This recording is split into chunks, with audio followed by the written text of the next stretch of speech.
नमस्कार विद्यार्थी मित्रांनो, रुद्र एज्युकेशनल या आपल्या यूट्यूब चॅनलमध्ये तुम्हा सर्वांचं हार्दिक स्वागत आहे।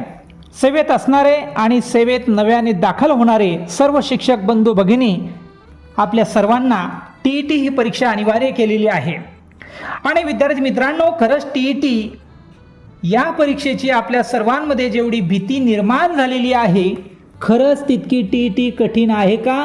तर निश्चितच आपण जेवढी जास्ती या परीक्षेची घेतलेली आहे तेवढी ही परीक्षा अजिबात कठीण नाही। बरं, सर्वात महत्त्वाचा प्रश्न आपल्या सर्वांसमोर पडतो की TET या परीक्षेमध्ये येणारे प्रश्न येतात कुठून? तर विद्यार्थी मित्रांनो, मी आपणा सर्वांना सांगेल की सर्व शिक्षक बंधू भगिनींनी फक्त शालेय अभ्यासक्रमावर भर देण्याची गरज आहे। शालेय अभ्यासक्रमाव्यतिरिक्त या परीक्षेमध्ये काही एक येत नाही। आपल्या सर्वांना माहीत आहे की या परीक्षेमध्ये पेपर 1 असू द्या की पेपर 2 असू द्या, या दोन्ही पेपरमध्ये साधारणतः 5 घटकांचा समावेश आहे।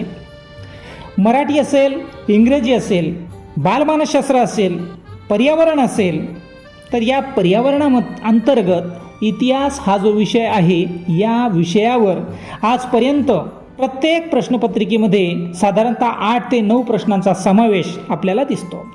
बरं, या 8 ते 9 प्रश्नांमध्ये इतिहासाचे जे प्रश्न येतात, यामध्ये जाणता राजा असलेले छत्रपती शिवाजी महाराज यांच्या इतिहासावर असणारे जे प्रश्न असतात, प्रत्येक प्रश्नपत्रिकेमध्ये या प्रश्नांचा समावेश आपल्याला झालेला दिसतो। काही प्रश्नपत्रिकांमध्ये एक प्रश्न, तर काही प्रश्नपत्रिकांमध्ये 2, 3, 5, 6 प्रश्नांपर्यंत प्रश्न या प्रश्नपत्रिकेमध्ये आलेले दिसतात। तर शिक्षक बंधू भगिनींनो, या व्हिडिओमध्ये आजपर्यंत आलेले सर्व प्रश्न मी अक्षरशः विथ प्रूफनुसार पुस्तकातील पान नंबर, पुस्तकातील ओळ यानुसार याची खात्री आपल्याला पटवून देणार आहे की आपल्याला दुसरं तिसरं काही एक रीड करायचं नाही, मोठमोठाले ठोकळे रीड करायचे नाही।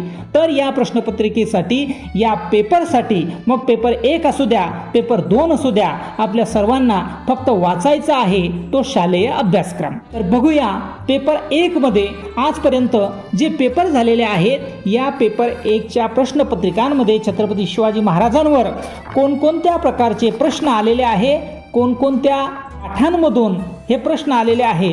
मग इयत्ता 4थीचा इतिहास असू द्या, इयत्ता 7वीचा इतिहास असू द्या, तर या प्रश्नपत्रिकांमध्ये कोणत्या प्रश्नांचा समावेश झालेला आहे, त्या सर्व प्रश्नांची उत्तरे, त्या सर्व प्रश्नांचा मागोवा या व्हिडिओमध्ये आपण घेऊया। फक्त व्हिडिओ शेवटपर्यंत बघावा ही आपल्या सर्वांना एक नम्र विनंती आहे। शिक्षक बंधू भगिनींनो, TETचा हा जो पेपर आहे आपला, जो की 2024चा पेपर आहे, सेट B मधील प्रश्न या ठिकाणी आपण आता बघूया। बघा, प्रश्न क्रमांक 121 परिसर अभ्यास या अंतर्गत प्रश्न क्रमांक 121 हा जो प्रश्न आहे, हा प्रश्न आहे शिवरायांच्या अष्टप्रधान मंडळातील मंत्री या पदावरील व्यक्ती कोणते काम पाहत असे, असा प्रश्न आहे। 4 ऑप्शन दिलेले आहे। सरकारी आज्ञापत्रे सांभाळणे, परराज्याशी संबंध ठेवणे, राज्याचा जमा खर्च पाहणे, पत्रव्यवहार सांभाळणे, अशा प्रकारचे 4 ऑप्शन या ठिकाणी दिलेले आहे। तर या प्रश्नाचं जे उत्तर आहे हे कुठं आहे किंवा हा प्रश्न कुठून सिलेक्ट झालेला आहे, तर ते आपण बघूया। सेवेत असणारे आणि नव्याने सेवेत दाखल होणारे शिक्षक बंधू भगिनींनो, हा जो प्रश्न आहे, हा प्रश्न आहे इयत्ता 4थीच्या इतिहासामधील पाठ क्रमांक 16 पान नंबर 60 यावरील हा प्रश्न आहे। बघा, या ठिकाणी शिवरायांचे अष्टप्रधान मंडळ याबद्दल माहिती दिलेली आहे। अष्टप्रधान मंडळामध्ये 8 प्रधानांची नावं या ठिकाणी आहे। पहिलं जे नाव आहे मोरो त्रिंबक पिंगळे, पद आहे त्यांचं प्रधान, आणि त्यांचं काम काय होतं, तर राज्यकारभार चालवणे। दुसरं जे पद आहे रामचंद्र निळकंठ मुजुमदार यांचं पद आहे अमात्य, आणि राज्याचा जमा खर्च पाहणे हे त्यांचं काम आहे। तिसरं नाव आहे हंबीरराव मोहिते, यांचं पद आहे सेनापती, आणि काम आहे सैन्याचे नेतृत्व करणे। चौथं जे पद आहे ते आहे पंडितराव, आणि मोरेश्वर पंडितराव या प्रधानांकडे हे पंडितराव पद दिसून येते। धर्माची कामे पाहणे ही त्यांची जबाबदारी। आता 5वं जे नाव आहे निराजी रावजी यांचं पद आहे न्यायाधीश. न्यायाधीशांचं काय काम आहे तर न्यायदान करणे हे त्यांचं काम आहे. 6वं नाव आहे अण्णाजी दत्तो, जे की सचिव या पदावर आहे आणि सरकारी आज्ञापत्रे पाठवणे हे त्यांचं कार्य आहे. 7वं पद आहे मंत्री आणि दत्ताजी त्रिंबक वाकनीस या पदावरील प्रधान आहेत. पत्रव्यवहार सांभाळणे हे त्यांचं कार्य आहे. या प्रश्नांमध्ये आपल्याला तेच विचारलेलं आहे की मंत्री या पदावरील व्यक्ती कोणते काम पाहत असे, तर निश्चितच आपल्या लक्षात येते की पर्याय क्रमांक 4 पत्रव्यवहार सांभाळणे हे मंत्री या पदाचं कार्य आहे. 8वं जे पद आहे ते आहे सुमंत रामचंद्र त्रिंबक डबीर, हे या पदावर दिसतात आणि परराज्याशी संबंध ठेवणे हे त्यांचं कार्य आहे. तर प्रश्न आहे, शिवरायांनी रायरीच्या किल्ल्यास रिकामी जागा तर तोरणा किल्ल्यास रिकामी जागा हे नाव दिले. म्हणजे दोन्ही रिकामी जागांमध्ये आपल्याला योग्य असं उत्तर द्यायचं आहे. पहिला पर्याय आहे राजगड प्रचंडगड, दुसरा आहे रायगड तोरणाई, तिसरा आहे रायगड प्रचंडगड आणि चौथा आहे रायरेश्वर पावनगड. बघू आता या प्रश्नाचं जे उत्तर आहे ते आपल्याला इयत्ता 4थीच्या पाठ क्रमांक 7 मध्ये, जे की स्वराज्याचे तोरण बांधले या पाठामध्ये पान क्रमांक 26 वर आपल्याला दिसून येते. बघू पान नंबर 26. आपल्या सगळ्यांनाच कल्पना आहे छत्रपती शिवाजी महाराजांनी सर्वात आधी स्वराज्याचं तोरण जर कोणत्या किल्ल्यानं बांधलं असेल तर तो होता तोरणा किल्ला. आणि या तोरणा किल्ल्याला छत्रपती शिवाजी महाराजांनी जिंकल्यानंतर कोणतं नाव दिलं तर हे नाव या पान नंबर 26 वर स्वराज्याची नौबत झडली या प्यारामध्ये दिसून येते. बघा शेवटच्या ज्या 3 ओळी आहे, नगाऱ्यांचा आणि शिंगांचा आवाज सह्याद्रीच्या दऱ्याखोऱ्यात घुमला, शिवरायांनी या किल्ल्याला म्हणजेच तोरणा किल्ल्याला प्रचंडगड असे नाव दिले. आता तोरणा किल्ल्यास हे नाव दिले, दुसरी जी रिकामी जागा आहे तोरणा किल्ल्यास हे नाव दिले, म्हणजेच प्रचंडगड 2 नंबरवर कोणत्या ठिकाणी दिसते तर पर्याय क्रमांक 1 पर्याय क्रमांक 3 मध्ये. आता पहिल्या रिकामी जागेमध्ये काय येते याचं उत्तर आपल्याला याच पाठामध्ये पाठ क्रमांक 8 स्वकीय शत्रूंचा बंदोबस्त यामध्ये पान नंबर 30 वर असल्याचं दिसून येते.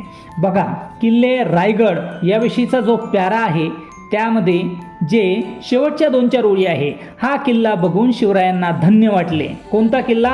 रायरीचा किल्ला. रायरीचा प्रचंड किल्ला स्वराज्यात आला. हा किल्ला बघून शिवरायांना धन्य वाटले. त्यांनी या किल्ल्याचे नाव रायगड ठेवले. त्यानंतर त्यांनी जवळच असलेल्या बोरप्या डोंगरावर एक नवीन किल्ला बांधला, त्याचे नाव प्रतापगड ठेवले.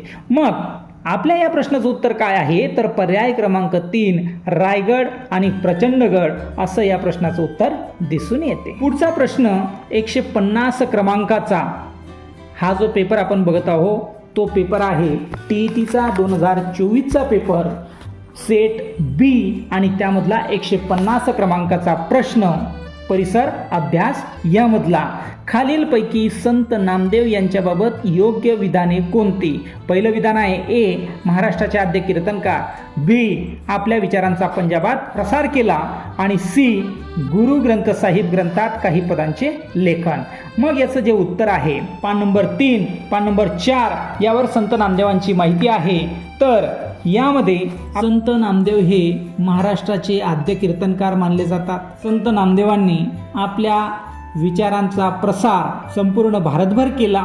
ते पंजाबात गेले, तेथील लोकांनाही त्यांनी समतेचा संदेश दिला. हिंदी भाषेत पदे लिहिली आणि त्यांची काही पदे आजही शीख लोकांच्या गुरुग्रंथ साहिब या धर्मग्रंथात समाविष्ट आहे. याचाच अर्थ काय तर विधान ए महाराष्ट्राचे आद्य कीर्तनकार, बी आपल्या विचारांचा पंजाबात प्रसार केला आणि सी गुरुग्रंथ साहिब ग्रंथात काही पदांचे लेखन, हे 3ही विधानं योग्य आहे. आणि असा पर्याय कोणता तर पर्याय क्रमांक 4 ए बी व सी योग्य हे या प्रश्नाचं उत्तर आहे. 2021चा जो TETचा पहिला पेपर होता त्यामध्ये जो बी सेट होता त्यामधील पहिला प्रश्न आहे 139 क्रमांकाचा. शिवकाळात हिंदवी स्वराज्याचा किंवा साम्राज्याचा भाग नसलेला प्रदेश किंवा ठिकाण दर्शवणारा पर्याय कोणता? तर पर्याय क्रमांक 1 कर्नाटकातील बेळगाव, पर्याय क्रमांक 2 कारवार व धारवाड, पर्याय क्रमांक 3 तामिळनाडूतील वेल्लोर, पर्याय क्रमांक 4 म्हैसूर व मदुराई. आणि या प्रश्नाचं उत्तर परिषदेने म्हैसूर व मदुराई असं दिलेलं दिसते. पुढचा जो प्रश्न आहे 140 क्रमांकाचा, तो प्रश्न असा आहे, छत्रपती शिवाजी महाराज हे आपल्या सहकार्यांना उद्देशून बोलत आहेत असा प्रसंग कल्पून कोणी काव्यरचना केलेली आहे. हा प्रश्न बघितला, याचे पर्याय बघितले की भल्या भल्यांची भांबेरी उडते की हा प्रश्न आलाच कुठून. शिक्षक बंधूंनो, अजिबात भीती बाळगण्याचे कारण नाही. मी तुम्हाला प्रूफसह दाखवतो की हा प्रश्न कुठून आलेला आहे. माझ्याकडे इयत्ता 7वीचं जे जुनं पुस्तक आहे, या पुस्तकामध्ये 15वा जो पाठ आहे, पान नंबर 94 काढा. आणि पान नंबर 94वर जर आपण बघितलं तर तुम्हाला या प्रश्नाचं उत्तर अगदी जसंच्या तसं सापडेल. बघा, या ठिकाणी जो प्यारा आहे महाराजांच्या कार्याची थोरवी, त्यामध्ये आपल्याला दिसून येते.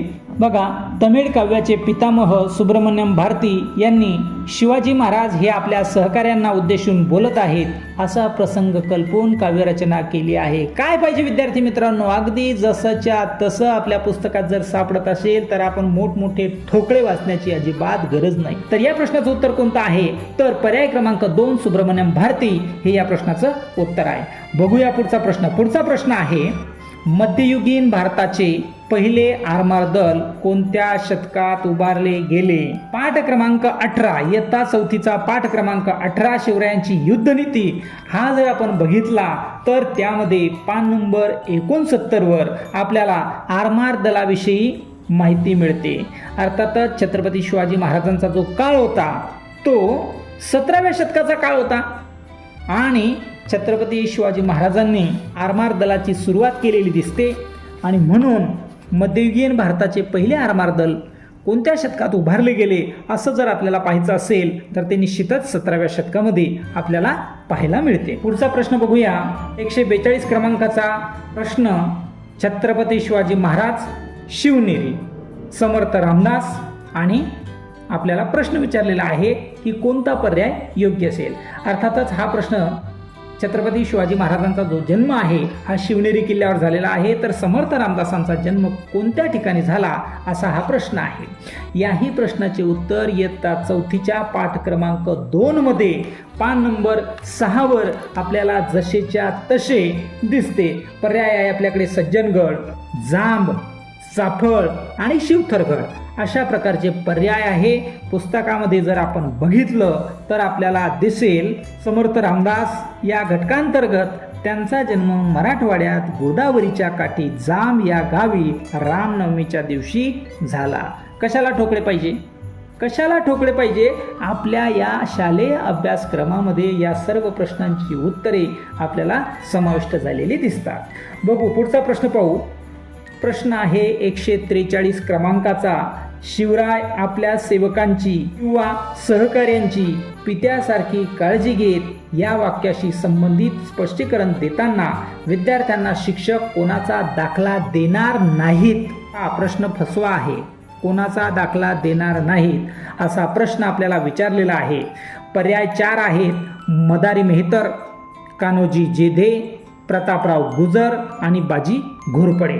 मग या प्रश्नाचं उत्तर आपल्याला पुस्तकामध्ये कुठं मिळते, तर पाठ क्रमांक 8 पान नंबर 29 वर या प्रश्नाचं उत्तर आपल्याला दिसते. 8वा पाठ आहे स्वकीय शत्रूंचा बंदोबस्त. आणि या ठिकाणी जर बघितलं तर जे पर्याय आहे त्या पर्यायामध्ये बाजी घोरपडे. बघा, खंडोजी आणि बाजी घोरपडे हे सरदार आदिलशहाच्या चाकरीत होते. आदिलशहाने त्यांना शिवरायांच्या विरुद्ध चिथवले. कोंढाणा भागात त्यांनी धुमाकूळ माजवला, परंतु शिवरायांनी त्यांची डाळ शिजू दिली नाही. शिवरायांनी त्यांना पेटाळून लावले. म्हणजेच काय, तर बाजी घोरपडे हे जर शत्रूच्या गोटात असतील तर छत्रपती शिवाजी महाराज त्यांची पित्यासारखी काळजी घेण्याचं कारणच नाही. बर, हे झालं खरं उत्तर, बाजी घोरपडे. मग इतर जे पर्याय आहे ते आपल्याला पुस्तकात मिळतात का, तर याचं उत्तर निश्चितच हो. बघू, मदारी मेहतर कुठं मिळतात? पाठ क्रमांक 19 पान नंबर 71, पाठ क्रमांक 19 रयतेचा राजा पान नंबर 71 या ठिकाणी आपल्याला सेवकांवर माया हा जो एक पॅरा दिसतो त्या पॅरामध्ये प्रतापराव गुजर आणि मदारी मेहतर या दोघांचीही माहिती आपल्याला दिसते. रायबाला आपल्या मायेचे छत्र दिले. पुढे आग्र्याच्या कैदेत मदारी मेहतर याने आपला जीव धोक्यात घातला. शिवरायांनी त्याला शेवटपर्यंत अंतर दिले नाही. प्रतापराव गुजर याने स्वराज्यासाठी प्राण अर्पण केले. शिवरायांनी त्याच्या मुलीचे लग्न आपला दुसरा मुलगा राजाराम याच्याशी केले. आणि शेवटची जी ओळ आहे, अशा किती गोष्टी सांगाव्या. शिवराय राजे होते, पण आपल्या सेवकांची त्यांनी पित्यासारखी काळजी घेतली. शिक्षक बंधू भगिनींनो, अगदी जशाच्या तशा ओळी ह्या जर प्रश्नपत्रिकेत येत असतील तर आपल्याला काय पाहिजे अजून. आणि म्हणून निश्चितच या परीक्षेला अजिबात घाबरण्याचे कारण नाही. हे जे सगळे मागचे प्रश्न आहे, हेही प्रश्न आपण करणं गरजेचं आहे. याही प्रश्नापैकी एखादा दोन प्रश्न मागच्या जर प्रश्नपत्रिका तुम्ही बघितल्या तर बरेच प्रश्न हे रिपीट झालेले दिसतात. आणि म्हणून छत्रपती शिवाजी महाराजांचा इतिहास चौथीचा इतिहास असेल, इयत्ता 7वीचा इतिहास असेल, हा जर आपण व्यवस्थित केला तर आपले 8 ते 9 प्रश्न निश्चितच आपल्या पदरात पडणार म्हणजे पडणार. बघूया पुढचा प्रश्न. एक आपला ऑप्शन राहिला कान्होजी जेधे. मग या 3 पर्यायांचा तर तुम्ही उकल करून दाखवली. मग कोणी म्हणेल सर कान्होजी जेधे यांचा संदर्भ कुठे येतो, तर इयत्ता 7वीचा पाठ क्रमांक 15 रयतेचा राजा या पाठामध्ये इयत्ता 91 आणि 92 वर कान्होजी जेधे यांची माहिती येते. ती सुद्धा आपण बघू. बघा, संघटन चातुर्य हा जो प्यारा आहे त्यामध्ये शेवटची ओळ बघा. महाराज आपल्या सहकाऱ्यांची काळजी घेत असत. उदाहरणार्थ स्वराज्य स्थापनेच्या कार्यात कान्होजी जेधे हे महाराजांबरोबर आरंभापासून होते. उतारवयी ते आजारी पडले. त्यावेळी महाराजांनी कान्होजी जेधेंना असे सांगितले की त्यांनी औषधोपचारात कोणत्याही प्रकारची हयगय करू नये. बघू पुढचा प्रश्न. पुढचा प्रश्न आहे शिवरायांच्या काळात बारगीर हे संबोधन किंवा पद कोणत्या सैन्य दलाशी संबंधित आहे. या ठिकाणी 4 पर्याय दिसतात: घोडदळ, पायदळ, आरमार दल आणि हेरकाठे. तर या प्रश्नाचं जे उत्तर आहे, इयत्ता 7वीचा जो इतिहास आहे, पाठ क्रमांक 14 स्वराज्याचा कारभार, पान नंबर 86. या पान नंबर 86 वर जसेच्या तसे उत्तर आपल्याला दिसते. बघा, या ठिकाणी मुद्दा आहे लष्करी व्यवस्था. लष्करी व्यवस्था या मुद्द्यांतर्गत जर आपण बघितलं तर महाराजांच्या लष्कराची विभागणी 2 भागांमध्ये होती. एक पायदळ आणि दुसरे घोडदळ. पायदळात सर्वात लहान गट हा 10 सैनिकांचा असे. या 10 सैनिकांवर एक नाईक असे. नाईकांच्या वर हवालदार हा अधिकारी असे. 5 नाईकांवर एक हवालदार असे. 2 हवालदारांवर एक जुमलेदार असे. जुमलेदारावर एक हजारी असे. सैन्याच्या प्रमुखास सरनोबत म्हणत तो पायदळातील सर्वोच्च अधिकारी होता. बघा, दुसरा जो पॅरा आहे पान नंबर 86 वर लष्करी व्यवस्थेमध्ये, त्यामध्ये घोडदळात 2 प्रकारचे घोडेस्वार होते. एक शिलेदार आणि दुसरा बारगीर. शिलेदाराकडे स्वतःचा घोडा व स्वतःची हत्यारे असत, तर बारगीराला सरकारकडून घोडा व हत्यारे दिली जात. मग बारगीर हे संबोधन कशाशी संबंधित आहे, तर निश्चितच बारगीर हे घोडदळाशी संबंधित संबोधन आपल्याला दिसते. आता पुढची जी प्रश्नपत्रिका आहे 2017ची, या 2017च्या प्रश्नपत्रिकेतील प्रश्नांचा मागोवा या ठिकाणी आपण घेऊया. बघा, हा जो प्रश्न आहे 139 क्रमांकाचा प्रश्न आहे. हा प्रश्न सुद्धा रिपीट झालेला दिसतो. शिवकालीन हिंदवी स्वराज्याचा किंवा साम्राज्याचा भाग नसलेला प्रदेश, ठिकाण दर्शवणारा पर्याय कोणता? नसलेला प्रदेश. प्रश्न नीट समजून उमजून घ्यायचा आहे, घाई करायची नाही. 4 पर्याय आहे: बन्हानपूर व तुळजापूर, कारवार व धारवाड, नंबर 3 तामिळनाडूतील वेल्लोर, नंबर 4 कर्नाटकातील बेलगाव. तर या प्रश्नाचं परिषदेने जे दिलेलं उत्तर आहे ते आहे पर्याय क्रमांक 2 कारवार व धारवाड. पुढचा प्रश्न बघू. छत्रपती शिवाजी महाराज हे केवळ महाराष्ट्राचेच नव्हते, तर ते साऱ्या राष्ट्राचे होते. त्यांचे आपल्या देशावर फार प्रेम होते आणि मानवी सद्गुणांचे ते साक्षात प्रतीक होते, असे कोणी म्हटले आहे. 4 पर्याय आहे: महात्मा ज्योतिबा फुले, पर्याय क्रमांक 2 लाला लजपत राय, पर्याय क्रमांक 3 पंडित जवाहरलाल नेहरू, पर्याय 4 रवींद्रनाथ टागोर. आता हा प्रश्न कुठून आलेला आहे? सगळ्यांना प्रश्न पडला असेल. असे जर कठीण कठीण प्रश्न येत असतील तर ते कसं काय शक्य आहे? कशी TET निघणार? तर अजिबात घाबरायचं कारण नाही. इयत्ता 7वीचा पाठ क्रमांक 15वा काढा. त्यामध्ये पान नंबर 94 काढायचा आहे. 94 पान नंबर जर आपण काढलं तर या पानावर आधीही या पानावरचा प्रश्न सुब्रमण्यम भारती यांचा जो प्रश्न होता किंवा यांचं जे वाक्य होतं याविषयी प्रश्न येऊन गेलेला आहे मागील एका प्रश्नपत्रिकेमध्ये. मग आता बघा, महाराजांच्या कार्याची थोरवी या प्यारामध्ये पंडित जवाहरलाल नेहरू यांनी महाराजांबद्दल असे म्हटले आहे की महाराज हे केवळ महाराष्ट्राचेच नव्हते तर ते साऱ्या राष्ट्राचे होते. त्यांचे आपल्या देशावर फार प्रेम होते आणि मानवी सद्गुणांचे ते साक्षात प्रतीक होते. जशीच्या तशी ओळ प्रश्नपत्रिकेमध्ये आलेली आहे. 2017ची ही प्रश्नपत्रिका आपण बघत आहोत आणि म्हणून या प्रश्नाचं जे उत्तर आहे पर्याय क्रमांक 3 पंडित जवाहरलाल नेहरू हे या प्रश्नाचं उत्तर आहे. पुढचा प्रश्न बघूया. पुढचा प्रश्न आहे, भारतीय आरमाराचे जनक कोणाला मानतात? प्रश्नच नाही. हिंदवी स्वराज्याचे संस्थापक छत्रपती शिवाजी महाराज यांनाच आपण भारतीय आरमाराचे जनक हे मानतो. तर या प्रश्नाचं उत्तर आहे आपले जाणते राजे छत्रपती शिवाजी महाराज हेच या प्रश्नाचं उत्तर आहे. पुढचा प्रश्न आहे, पैठण, संत एकनाथ, नरसी आणि डॅश डॅश करून प्रश्नचिन्ह. म्हणजेच काय तर पैठणचे संत एकनाथ महाराज होते. तर नरसी या ठिकाणचे संत कोण होते? पाठ क्रमांक 2 संताची कामगिरी पान नंबर 3 यावर आपल्याला दिसून येईल की संत नामदेव हे नरसी या गावचे राहणारे होते. पुढचा प्रश्न घेऊया. प्रश्न आहे, कर्तव्यापुढे शिवराय नाते गोते म्हणत नसत या वाक्याशी संबंधित स्पष्टीकरण देताना विद्यार्थ्यांना शिक्षक कोणाचा दाखला देतील? विद्यार्थी मित्रांनो, शिक्षक बंधू भगिनींनो, हा प्रश्न सुद्धा रिपीट झालेला आहे. अशाच प्रकारचा प्रश्न मागील एका प्रश्नपत्रिकेत आपण बघितलेला आहे. फक्त ऑप्शन थोडा बदल आहे. बाजी घोरपडे हा ऑप्शन त्या ठिकाणी होता, या ठिकाणी तो ऑप्शन नाही आहे. मग या ठिकाणी कोणकोणते ऑप्शन आहे? धनाजी जाधव, राणोजी शिंदे, हंबीरराव मोहिते आणि बजाजी नाईक निंबाळकर असे 4 पर्याय आहे. मग इयत्ता 4थीचा पाठ क्रमांक 8 स्वकीय शत्रूंचा बंदोबस्त पान नंबर 29. पान नंबर 29 वर सुरुवातच या पाठाची जी सुरुवात आहे स्वकीय शत्रूंचा बंदोबस्त या पाठाची जी सुरुवात आहे त्यामध्ये जरब बसवली हा जो प्यारा आहे त्यामध्ये साधारणतः 3रा जो प्यारा आहे. तसेच फलटणचे बजाजी नाईक निंबाळकर हे तर शिवरायांचे मेहुणे. शिवरायांना त्यांच्या विरोधात जाऊनही लढाया कराव्या लागल्या. तथापि पुढे या घराण्यातील व्यक्ती शिवरायांच्या बरोबर राहिल्या. याचाच अर्थ काय? हे सुद्धा छत्रपती शिवाजी महाराजांच्या विरोधात गेलेले होते. मग छत्रपती शिवाजी महाराजांनी जरी ते मेहुणे असले तरी त्यांचा बंदोबस्त केला. म्हणजेच काय? कर्तव्यापुढे शिवराय नातेगोते मानत नसत या वाक्याशी संबंधित स्पष्टीकरण देताना विद्यार्थ्यांना शिक्षक कोणाचा दाखला देतील? तर बजाजी नाईक निंबाळकर यांचा दाखला देतील. पुढचा प्रश्न आहे, शिवरायांच्या काळात घोडदळ या सैन्य दलाशी संबंधित संबोधन किंवा पद कोणते? आत्ताच मागील एका प्रश्नपत्रिकेत हाच प्रश्न आपण घेतला होता की बारगीर हे संबोधन घोडदळाशी संबंधित होतं.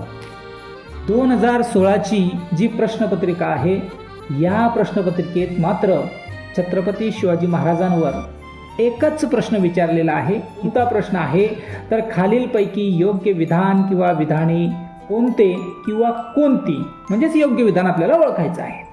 मग विधाने कोणते आहेत तर पहिलं विधान आहे छत्रपती संभाजी महाराजांनी संस्कृतमध्ये बुधभूषण हा राजनीतीपर ग्रंथ रचला. ब विधान आहे फारसी शब्दांना पर्यायी संस्कृत शब्द असणारा असा राज्य व्यवहार कोश शिवरायांनी तयार करून घेतला. पर्याय दिलेले आहे फक्त अयोग्य, फक्त ब योग्य, नंबर 3 अ आणि ब योग्य, नंबर 4 अ आणि ब दोन्ही अयोग्य. बघूया या प्रश्नाचं उत्तर कोणत्या ठिकाणी सापडते.